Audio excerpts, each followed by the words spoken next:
Hi everybody! So welcome to Wild Suncatchers at Home for the month of May. The plant for this month, which is seasonal to this time, is the common blue violet, which we have a bunch of right down here. I guess in Maine there are about 18 species of violets, and the common blue violet is Viola sororia, and I believe this is the common blue violet. You'll see that the violet flowers are on a solitary stem that comes right up from the base, from the roots, and then their leaves are somewhat heart-shaped, and they also come up from the base, so they're basal leaves. The flower stems are often a bit hairy, and so that's a way to identify them. The flowers as well, if you look closely, it's very cool. You can see these brighter veins, they're called striations in the petals, and they actually lure and guide the pollinators down to the nectar fields inside the flower. Another really cool thing about the parts of this plant is that the violet seeds have something called an elaiosome, which is a fatty protuberance attached to the seed, which attracts ants. So the ants come and they collect the seeds because of this fatty bit on them, and they take them to their nests. They eat the fatty part of the seed, and then the seed is left in the ant home, and the ant homes are often full of ant scat, and so it's like this perfect fertile place for the violet to grow again. And so that's one of the ways that they disperse. A lot of animals eat the common blue violet. Grouse and mourning doves will come and eat the flowers and the seeds.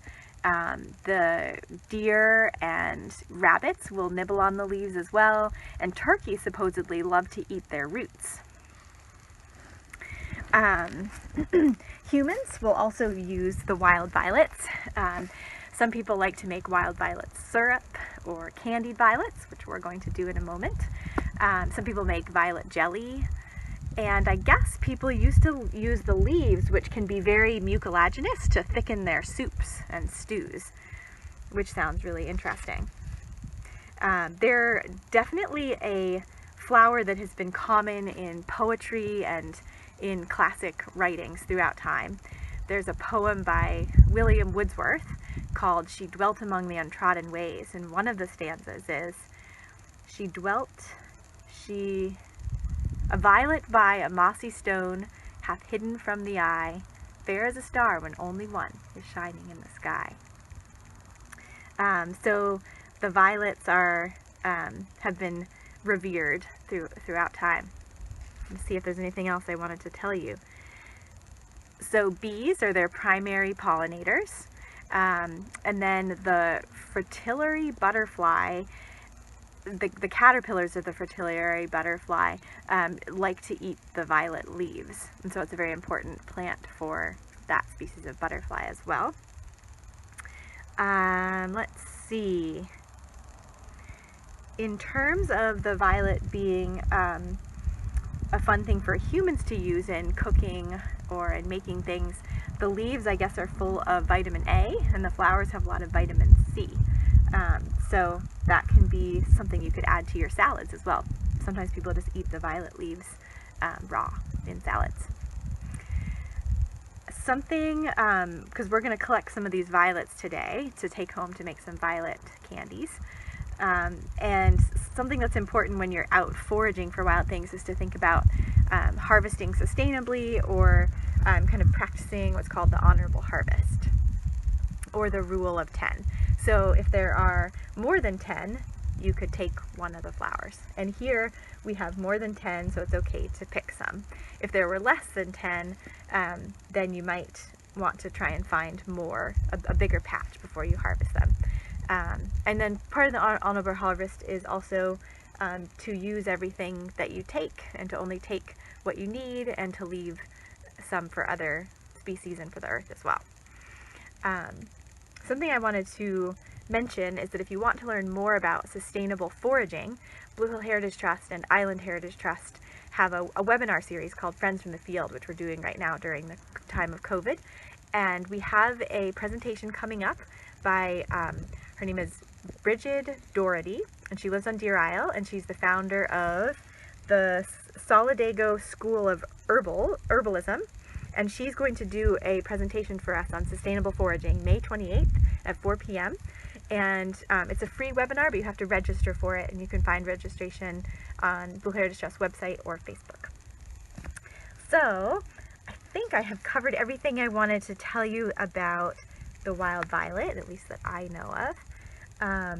So now we're going to harvest a few to bring home with us to make some violet candies. And I'm going to harvest the whole stem because this is going to be important for making the candies.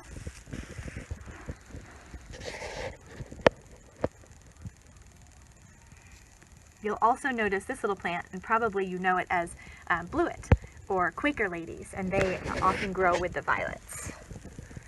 Violet is a great ground cover, and some people consider it a weed, but it's very beautiful. I think a very beautiful addition to your lawn. Okay, so here's our little bundle of violets, and we're going to go home and make some candy. Hi everybody. So we're now going to make some candied violets with the little ones we brought back from the field. First step is to separate the yolks of the egg from the whites of the egg. And I'm going to save the yellow part of the egg, the yolk, and make some eggs for tomorrow for breakfast. Might as well use it all up. And then the whites of the egg are in this bowl here. You're just going to whisk them a little bit until they're slightly frothy. And if you are vegan or you're allergic to eggs, you can also, instead of using the egg whites, you can make a simple syrup and just make it kind of thick, and like a little bit caramelized with sugar and water in a saucepan, and use that instead of the egg whites. Okay, so we got some slightly frothy egg whites. And the next thing we need to do is grind up a little bit of white granulated sugar. If you don't have a mortar and pestle, that's okay. You don't really have to grind it, but that's what I've read in the past, just to make it a little bit finer.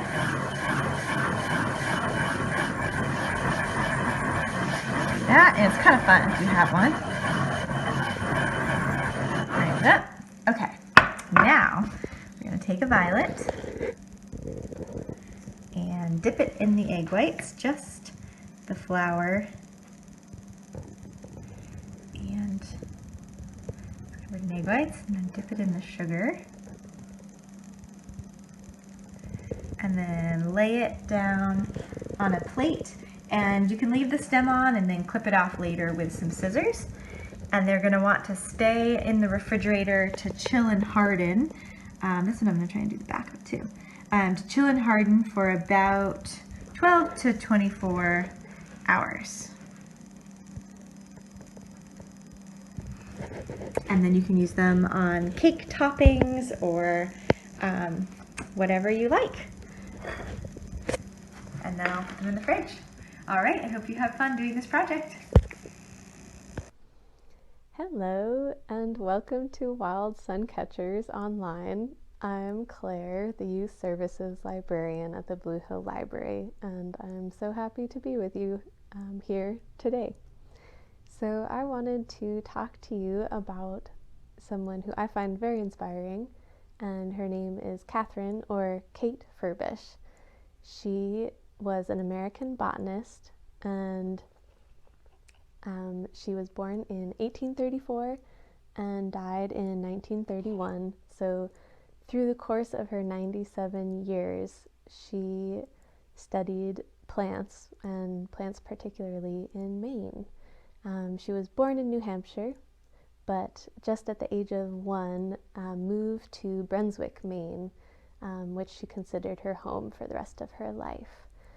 And so through the course of her life, she collected, observed, and documented the flora of Maine. She would go on many walks through fields, the forests, along the shore of the ocean, in marshes and find all sorts of plants. And she would either do pressings of them to preserve them, or she would document them by doing illustrations. One of her life goals was to complete a collection of scientifically accurate portraits of the plants of Maine.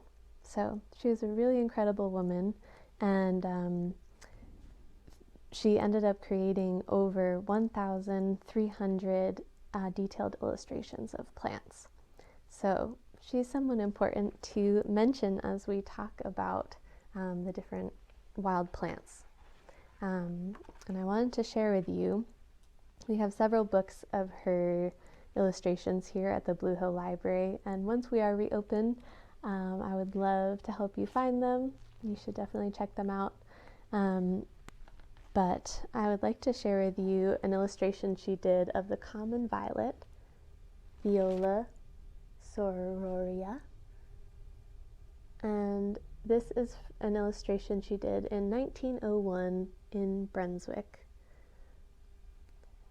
And I just wanted to share this with you because as you're out either searching for violets or observing other plants, I encourage you to bring a notebook or paper and really look and see what's out there and try to document in some way what you're seeing. And so she's a major inspiration if you are looking for ways to illustrate plants. You don't have to illustrate them to look exactly like how she did, but give it your best shot. Try to recreate what you're seeing. Thanks so much for joining us, and good luck finding some violets.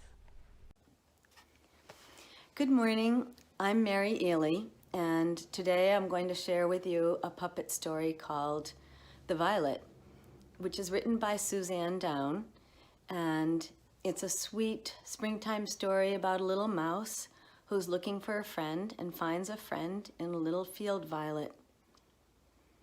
Today the story will be read by Maura McMahon, and I will perform with the puppets.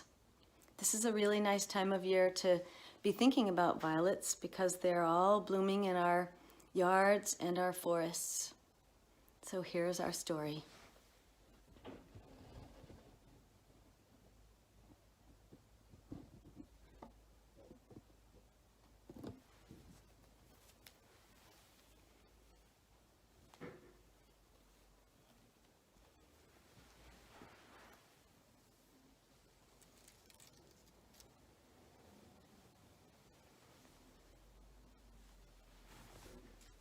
Once, long ago, down the hill and in the meadow by a great forest, there lived a little field mouse.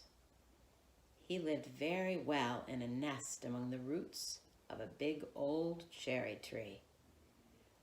One morning, after a long and lonely winter, he woke up to a sunny day with birds singing in the trees. Little Mouse went out and saw that the grass was greening and birds were weaving nests in the top of the cherry tree. "Ah," said Little Mouse with a smile, "spring is here at last." The sun was warm on his fur as he ran through the meadow to find some spring friends. He ran here and there, but saw no little ladybug or friend caterpillar. "Well, where indeed is spring?" wondered the mouse. And he went back to his nest in the roots of the big old cherry tree. That night, as he went to sleep, he prayed to the fairy of spring to bring friends to his field, for he was a lonely little mouse. As he slept, the spring fairy came to him, kissed him gently, and whispered, "Do not worry, little mouse. I bring a new friend for you this year." And she flew all over the meadow, breathing warmth into the earth, reminding winter it was time to go.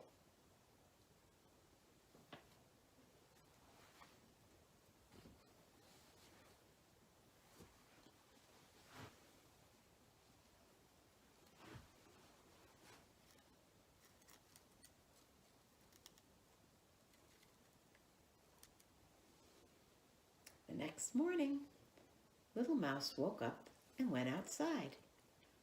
Something was different. In the grass near his tree was a new, fresh, strong green stem pushing through the earth. "Hello," said Mouse. "Will you be my friend?" But the green stem stayed quiet and shy. Mouse didn't mind. He hurried and scurried all around, clearing away old winter leaves and dry autumn grasses. He made a clear, clean spring meadow to welcome his new friend. "Welcome, little friend. Would you care for a cup of tea?" Mouse would say to the timid stem. Every day he had tea with her and kept the meadow house neat and tidy. And every day it seemed she was less timid and grew a little taller in the earth house. Mouse loved his visits with his new friend and would sit with her for hours, showing her the sun in the sky. The sun shone warm on the green stem, and she seemed to like the sun. She grew a little taller. Mouse told her about rain.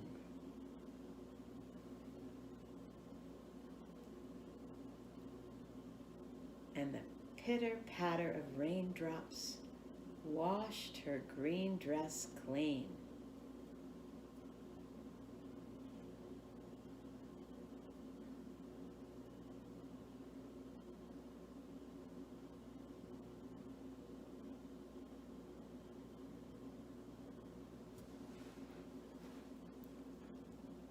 Little stem liked rain and grew leaves.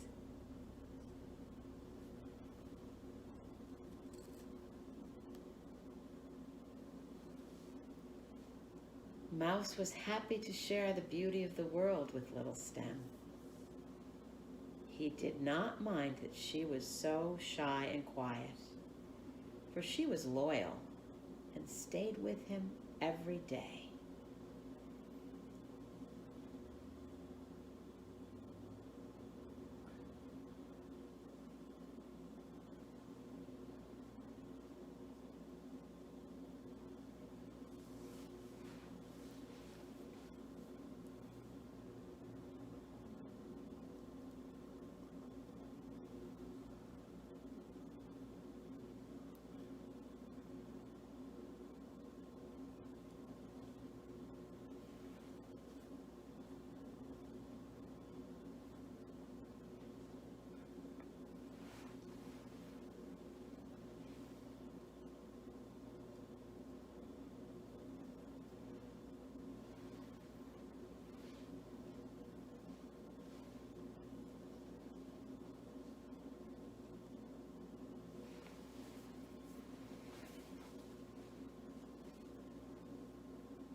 One warm morning, Mouse went outside to greet Little Stem. And much to his surprise, a beautiful purple girl greeted him right back. His shy little green stem had become a spring violet, and oh, how sweet was her perfume.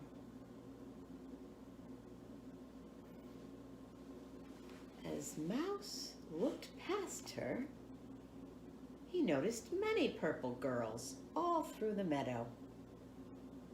The whole world smelled of sweet violets.